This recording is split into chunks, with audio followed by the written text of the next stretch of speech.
नमस्कार।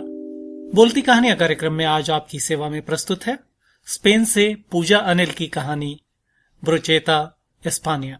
सिगरेट मुक्त तुम्हारी उंगलियां देखना मुझे ज्यादा अच्छा लगेगा लड़की। उस शांत दोपहर सोफिया को ऐसा कहने से रोक न पाई मैं खुद को। Ya intento dejar de fumar. Mi madre y yo vamos a dejar de fumar en octubre.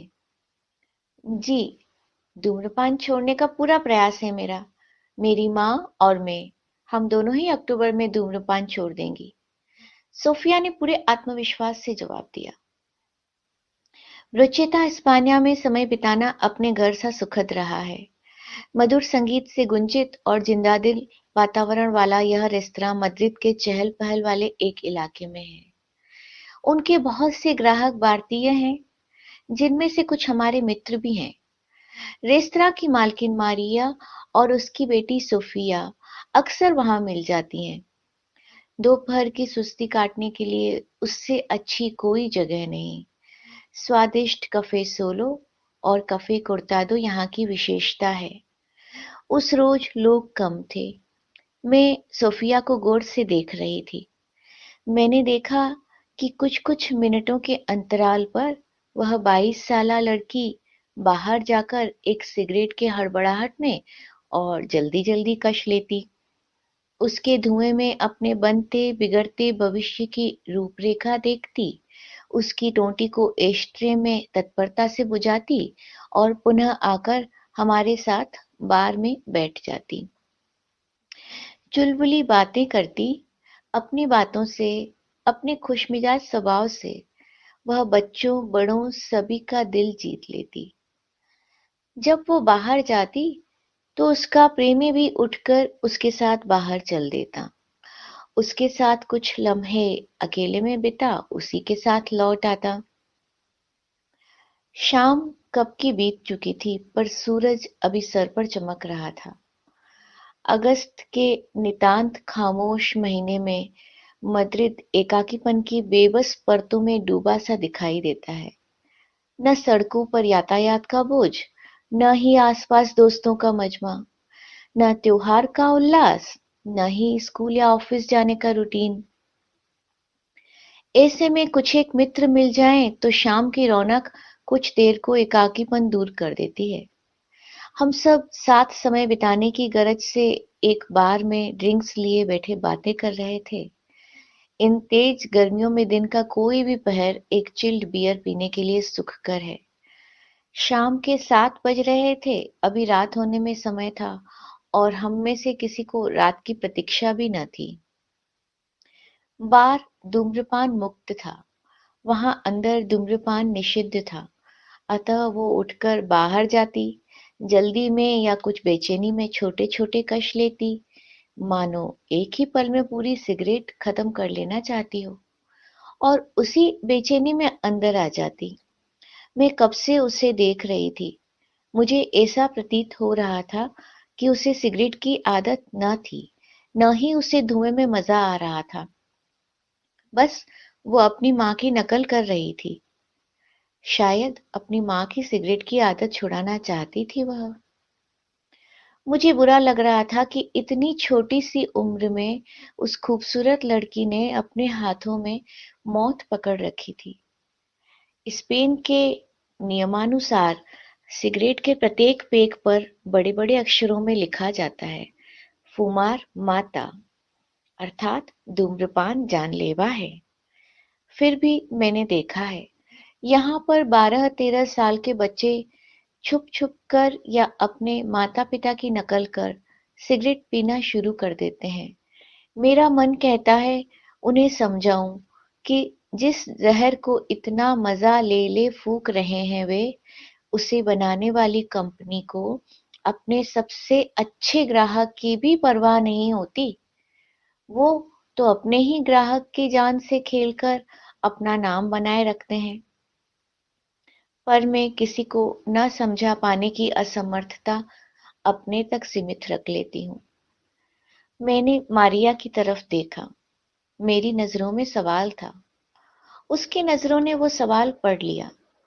उसके चेहरे पर कोई परछाई नहीं आई। वैसे ही हंसते मुस्कुराते हुए मीठी हामी भरी उसने। सोफिया से वादा किया है डार्लिंग, अक्टूबर में हम दोनों ही सिगरेट छोड़ देंगी। उस लड़की की ओर मुखातिब हुई मैं। देखो बेटा, माँ बेटी दोनों ने वादा किया है, पूरा तो जरूर होना चाहिए। वो अल्हड़ लड़की पूरी अल्हड़ता से खिलखिलाई और कहा, एस ओ एस, बिल्कुल होगा। रात के 9 बजने को आए। हम डिनर के लिए चल दिए। हालांकि खाने की जल्दी अब भी न थी।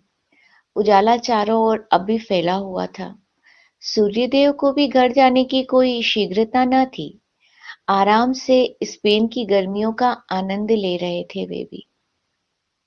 यूरोप के बाकी देशों के मुकाबले यहाँ देर से खाना खाने का चलन है। देर तक खुले भी रहते हैं रेस्तरां। अगर रात के 12 बजे कुछ मीठा खाने का दिल हो आए तो बहुत संभव है कि कतार में प्रतीक्षा करनी पड़ जाए। ये दोनों माँ बेटी मेरे लिए खुश मिजाज जीवन की प्रतिमूर्ति रही हमेशा से ही। जब भी मिली उनसे एक सर्वकालिक खुशी के साथ ही देखा।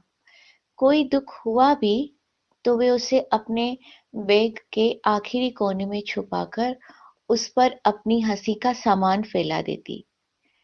दुख के पास झांकने की भी जगह न बचती, बस हंसी ही उनके चारों ओर जगर मगर दिखाई देती।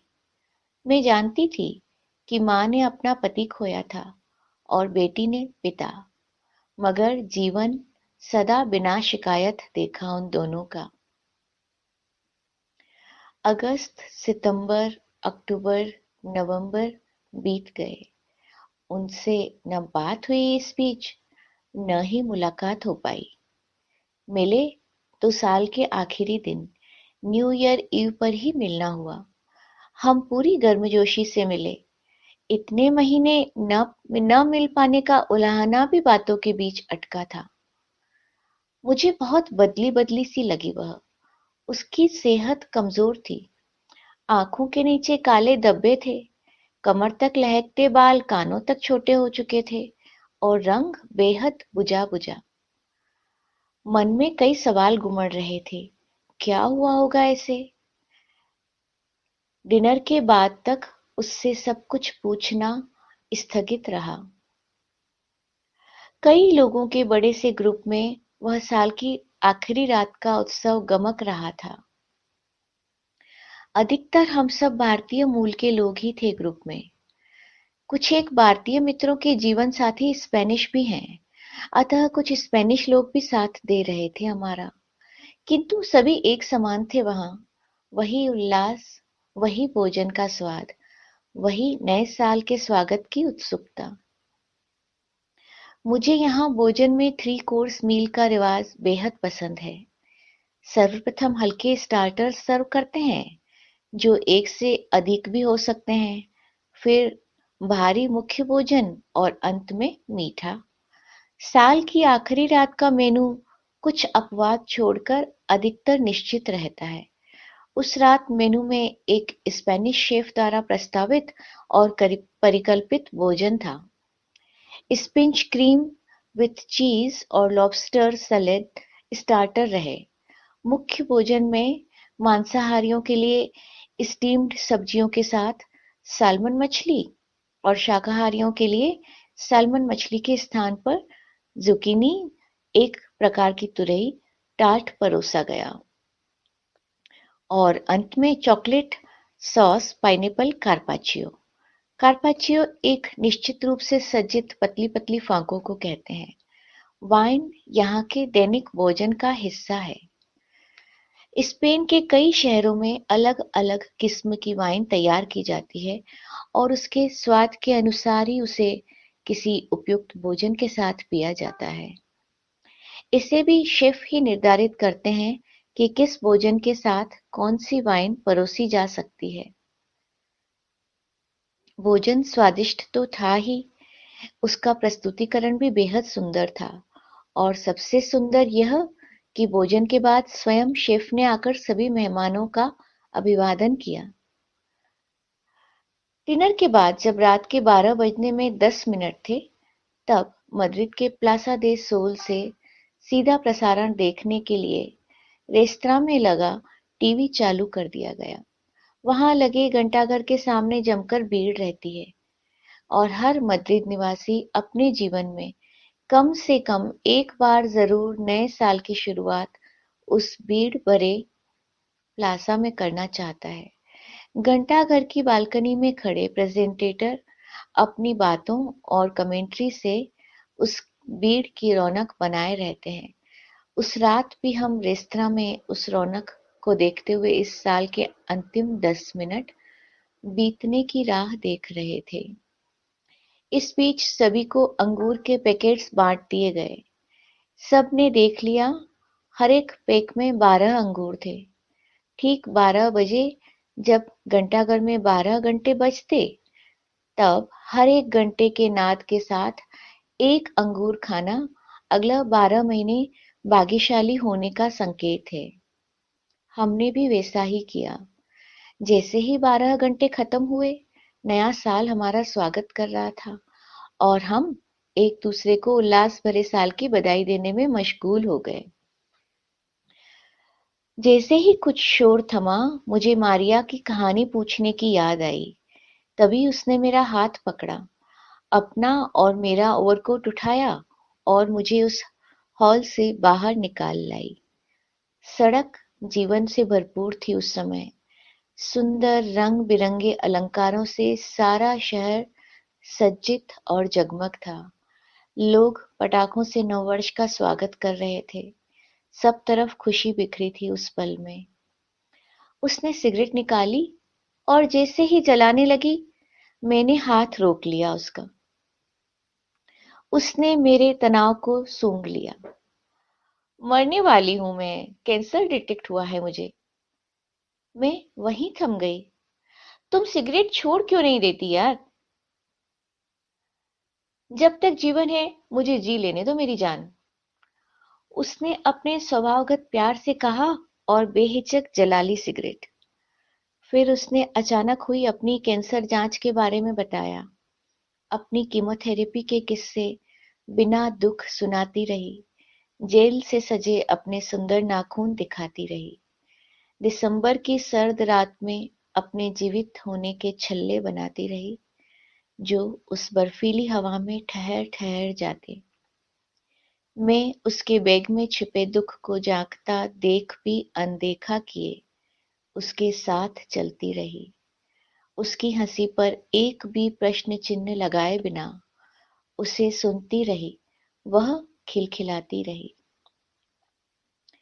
हम एक लंबे रास्ते पर पैदल चलकर लौट आए। अब तक रेस्तरां का वह हॉल डिस्को बन चुका था। सभी थिरक रहे थे अंग्रेजी स्पेनिश धुनों पर। मेरे मन में एक कसेलापन छाया था। इस राग रंग से दूर जाने का मन हो रहा था उस समय। नए साल में प्रवेश करने की खुशी गहरी पीड़ा में बदल गई थी। कोने की एक टेबल पर उसकी बेटी और बेटी का प्रेमी खाना खा रहे थे।